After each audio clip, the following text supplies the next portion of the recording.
নেককার ব্যক্তি ওই ব্যক্তি যে ব্যক্তি 7 বছর থেকে নামাজ ফরজ হওয়ার পর থেকে কোন একজন ব্যক্তি নামাজকে ভালোভাবে সে কাজা করে নাই, নামাজ 5 ওয়াক্ত নামাজ আদায় করেছে, আল্লাহ রাব্বুল আলামিনের ফরজ যে বিধানগুলো সেই বিধানগুলো ভালোভাবে সে আদায় করেছে, পর্দা করেছে, হালাল খাবার খেয়েছে, ইসলামিক মাইন্ডে সে চলাফেরা করেছে, নিজের স্ত্রী সন্তান আত্মীয় স্বজনদেরকে ইসলামের শিক্ষা দিয়েছে কিংবা ইসলামের দিকে তাকে ধাবিত করেছে, ওই ব্যক্তি আল্লাহকে পাওয়ার জন্য সদা সর্বদা ইবাদতে মশগুল ছিল।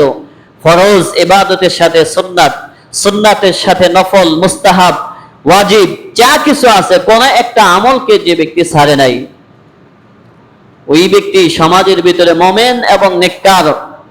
যখন কোন একজন নেককার ব্যক্তি দুনিয়া থেকে বিদায় হয়, দুনিয়া থেকে বিদায় হওয়ার আগে আজরাইল আলাইহিস সালাম যখন তার জানটাকে কবজ করে নেওয়ার জন্য কাছে আসে, তখন ওই মুমিন ব্যক্তির মৃত্যুর যেই নিদর্শন আছে সেই নিদর্শন হলো তার নাক ঘামতে থাকবে, কপাল ঘামতে থাকবে, তার চেহারা ঘর্মাক্ত হবে এবং ওই ব্যক্তি জোরে জোরে কালিমা পড়বে।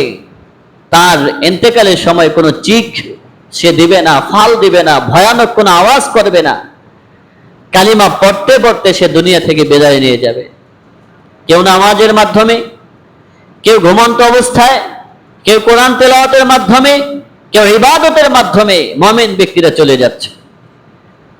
কেননা নবী করিম সাল্লাল্লাহু আলাইহি ওয়াসাল্লামের রূহখানা কবজ করার সময় আজরাইল আলাইহিস সালাম যখন রূহ কবজ করেছেন, আল্লাহর হাবিব সাল্লাল্লাহু আলাইহি ওয়াসাল্লাম বলেছেন, আমার রূহটা তুমি যেভাবে কবজ করতেছো আমার মুমিন উম্মতদের, আমার গুনাহগার উম্মতদের রূহটাকে কি তুমি এইভাবে কবজ করবে?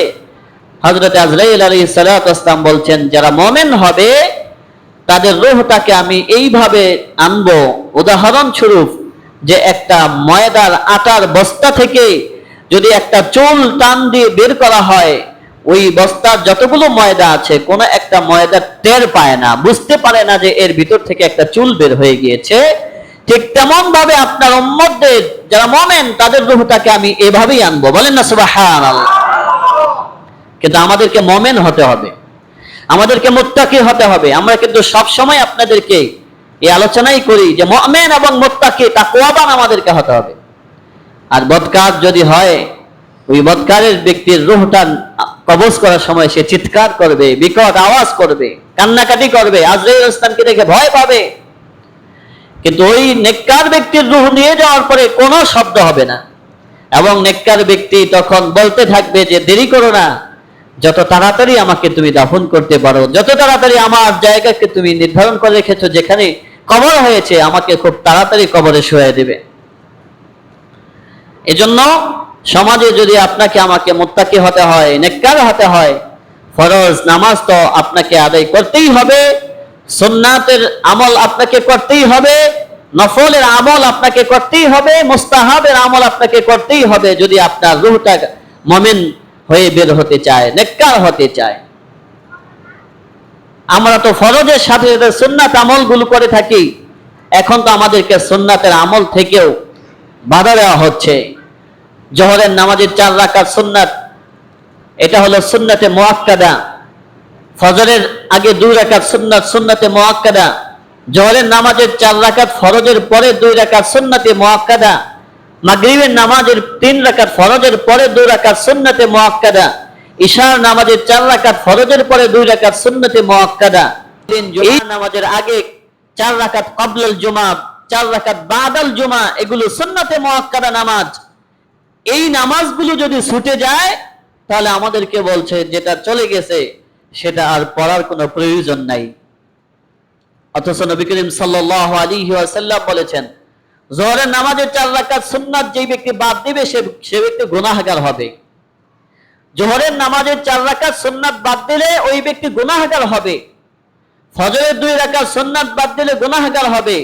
যোহরের 4 রাকাত ফরজের পরে 2 রাকাত সুন্নাত নামাজ বাদ দিলে সে ব্যক্তি গুনাহগার হবে। কিন্তু এখন আমাদেরকে বলছে সুন্নাত নামাজ চলে গেছে, এটা আর পড়ার কোনো দরকার নাই। মানুষ তো এমনিতে আমল করতে চায় না, আর আমাদেরকে এই ধরনের বিভ্রান্তিমূলক আলোচনা করে আমাদেরকে আমল থেকে দূরে সরিয়ে দিচ্ছে।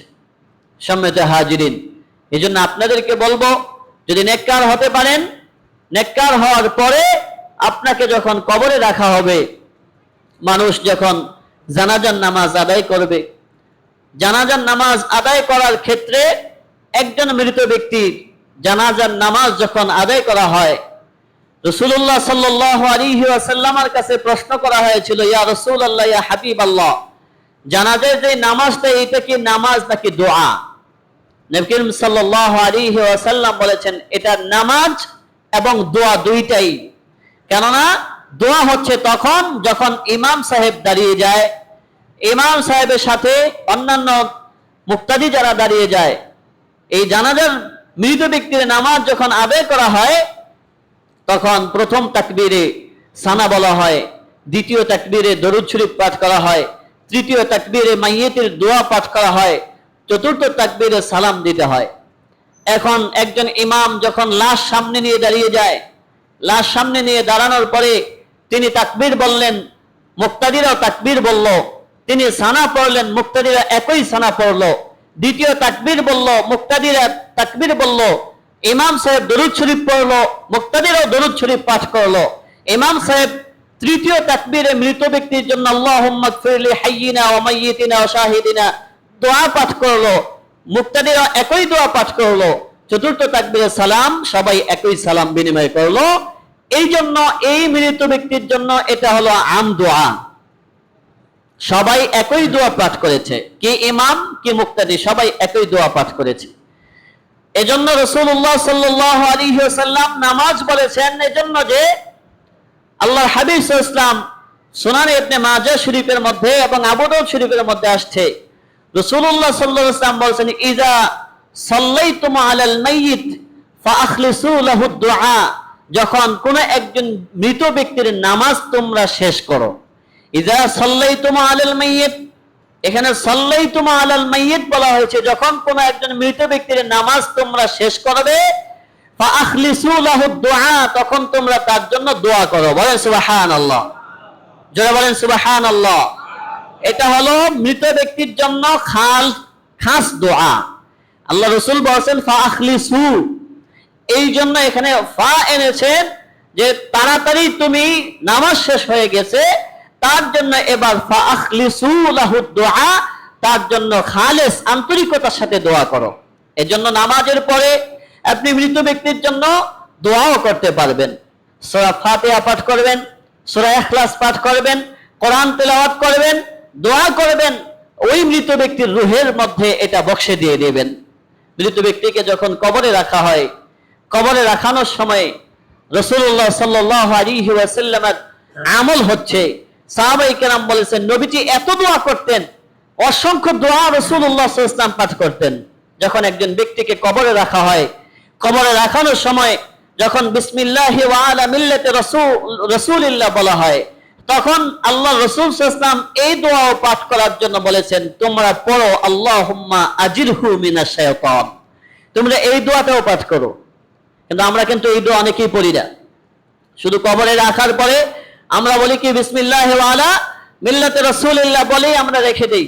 কিন্তু তখন ওই সময় এই দোয়াটাও পড়তে হয়, আল্লাহুম্মা আজিরহু মিনাশ শাইতান, তিনবার এই দোয়াটা পাঠ করতে হয়। সাহাবায়ে কেরাম রাসূলুল্লাহ সাল্লাল্লাহু আলাইহি ওয়াসাল্লামকে জিজ্ঞাসা করেছেন, ইয়া রাসূলুল্লাহ, ইয়া হাবিবাল্লাহ, আপনি কবরে যখন সাহাবায়ে কেরামদেরকে রাখতেন, একজন সাহাবী রাসূলুল্লাহ সাল্লাল্লাহু আলাইহি ওয়াসাল্লামের সাহাবী কবরে রাখার পরে এই দোয়াটা পাঠ করতেছে, নবী করিম সাল্লাল্লাহু আলাইহি ওয়াসাল্লামের আমল করতেছে। অন্য আরেকজন সাহাবী জিজ্ঞাসা করলেন, তুমি যে আমলটা করলা, তুমি যে দোয়াটা করলা, এটা কি রাসূলুল্লাহ সাল্লাল্লাহু আলাইহি ওয়াসাল্লামের আমল ছিল? তখন সাহাবী বলতেছে যে আমি নবী করিম সাল্লাল্লাহু আলাইহি ওয়াসাল্লামের কাছে শুনেছি, যখন রাসূলুল্লাহ সাল্লাল্লাহু আলাইহি ওয়াসাল্লাম কোন একজন ব্যক্তিকে কবরে রাখতেন, লম্বা দোয়া করতেন, তখন আমি শুনেছি নবী করিম সাল্লাল্লাহু আলাইহি ওয়াসাল্লাম এই দোয়াটা পড়তেছেন, আল্লাহুম্মা আজিরহু মিনাশ শাইতান। তাহলে আমাদের উপরে সুন্নাত হলো যে একজন মুমিন ব্যক্তি কিংবা কোন একজন ব্যক্তি ইন্তেকাল করার পরে তাকে কবরে শোয়ানোর পরে বিসমিল্লাহি ওয়া আলা মিল্লাতি রাসূলিল্লাহ বলার পরে সাথে সাথে তাকে এই কথাটাও বলে দিতে হয়, আল্লাহুম্মা আজিরহু মিনাশ শাইতান। এরপরে আপনি চলে গেলেন, ওই মৃত ব্যক্তির জন্য আপনি দোয়া করলেন, কবর দেওয়ার পরে আপনি 40 কদম দূরে চলে যান, সেখানে যাওয়ার পর আপনি মৃত ব্যক্তির জন্য দোয়া করেন। কি দোয়া করেন? ওই মৃত ব্যক্তির জন্য আপনি কোরআন তেলাওয়াত করেন, ওই মৃত ব্যক্তির জন্য আপনি সূরা ফাতিহা পাঠ করেন, সূরা ইখলাস পাঠ করেন, জিয়ারতের উদ্দেশ্যে, কবর জিয়ারতের উদ্দেশ্যে, ইসালে সওয়াবের উদ্দেশ্যে।